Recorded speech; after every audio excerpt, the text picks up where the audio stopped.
สบายดีน้องๆนักเรียนเมื่อสักคนที่ว่าติดตามอาจารย์เนาะในวิดีโอนี้อาจารย์จะมาสอนวิธีการเขียนสูตรโครงสร้างของเคมีโมหกให้เนาะอยู่ในนี้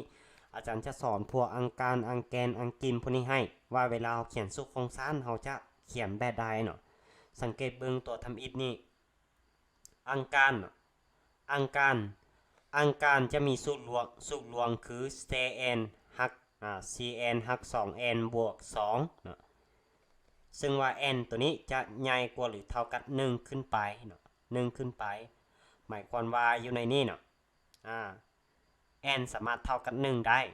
แล้วอยู่ในนี้พันธะที่ว่าอยู่ในอังการนี้จะเป็นพันธะเดียวทั้งหมดเนาะให้น้องๆจือไว้ว่าเป็นพันธะเดียวเป็นพันธะเดียวเนาะแล้วอยู่ในนี้ตัวอย่าง n เท่ากับ1เขาจะได้สูตรแทนใส่ ch ถ้า n เท่ากับ1เนาะ1มาแทนซะนี้จะเป็น4ห้อย1บ่จำเป็นเขียนฉะนั้น1แทนซะนี้แสดงว่า2นี่ต้องคูณให้กับ1เป็น2คือ9บวก2บวก2กลายเป็น4แบบนี้นี่ถ้า n เท่ากับ2แสดงว่าจะได้สูตร c แทนซะนี้2บ่2แทนซะนี้เมื่อ2ซะนี้2ใส่ n นี่2คูณ2บ่2คูณ2เป็น4 4บวก2นี่เป็น6หัก6นะนี่ถ้าว่า3ก็4 3หัก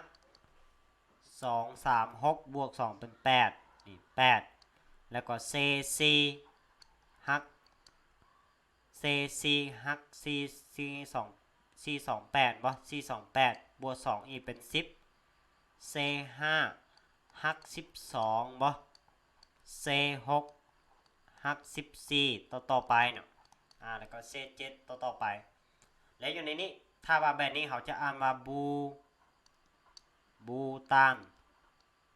เหมือนบูตานโอเคบูตานเป็น4แล้ว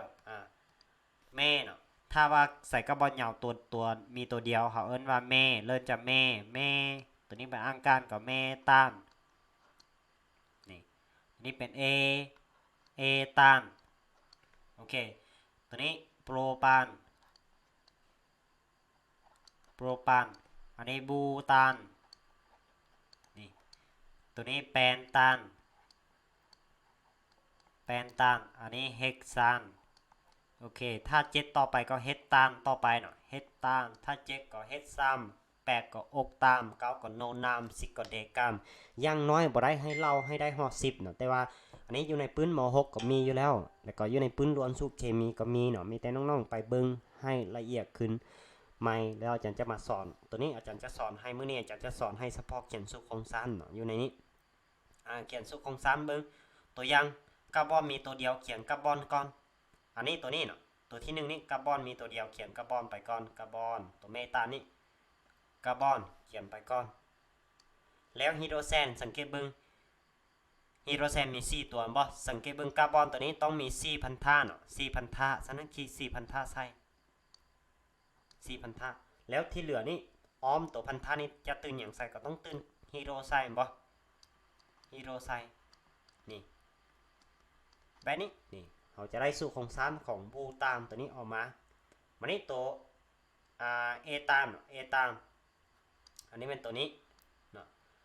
ตัวเอตามอาจารย์จะเขียนต่อใส่นี้เอตาม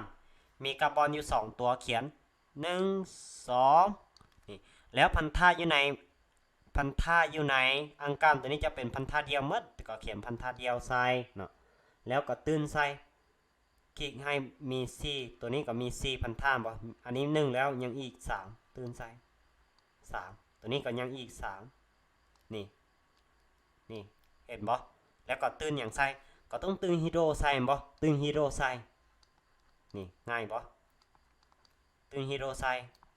ตื่นฮีโร่ใส่ตื่นฮีโร่ใส่นี่ก็จะได้สูตรโครงสร้างของเอตานออกมาวันนี้โปรปานเด้ก็โปรปานก็ง่ายๆคือกันมี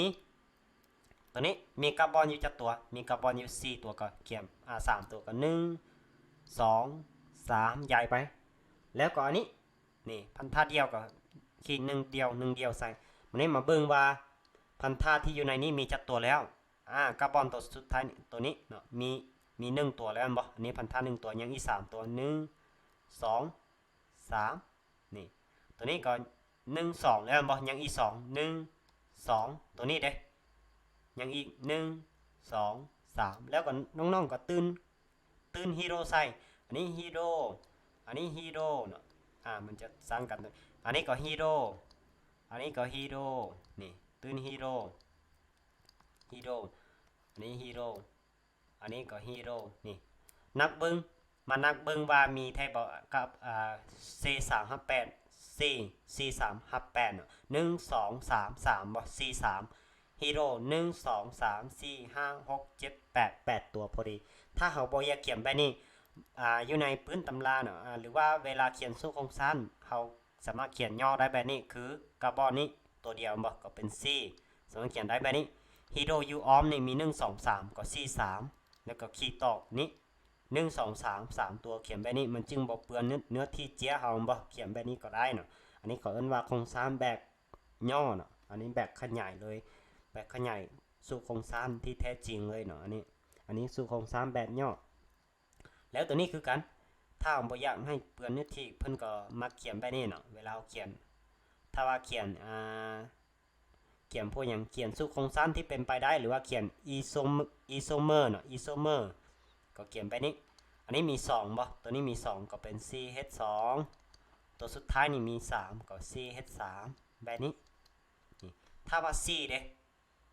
ถ้าว่า C ตัวคาร์บอน C ตัวก็เขียนไปคือกันตึกแม่ดิ1 2 3 4ใหญ่ไปแล้วก็ตื่นใส่1 2นี่อันนี้ยังฮีโดอี3ตัวตื่นใส่อันนี้ยัง1 2บ่ยังอี2นี่ตัวนี้ก็ยังอีก2อันนี้ยังอีก3โอเคฮีโดน้องๆตื่นเองใส่เนาะถ้าว่าอยากเขียนย่อกับ CH3 CH2 CH2 CH3 ได้เลยบ่ได้เลยเนาะตัวนี้คือกันก็บ่มี5ตัวใหญ่ไป1 2 3 4 5แล้วก็ตึกแล้วก็ย้ายใส่อันนี้ก็ยังอีก3นี่อันนี้ยังอีก2ตัวนี้ยังอีก2ตื่นใส่เนาะอันนี้ยังอีก2ให้น้องๆตื่นฮีโร่เองใส่อาจจะบ่ตื่นใส่เนาะโอเคให้น้องๆตื่นใส่อันนี้ก็คือง่ายๆวิธีเขียนสู่โครงสร้างของอังการเนาะของอังการมีแต่ให้น้องๆเข้าใจเขียนวิธีสู่โครงสร้างตัวนี้ก่อนเนาะแล้วต่อไปอาจารย์จึงไปสอนเขียนสู่โครงสร้างที่เป็นไปได้คือ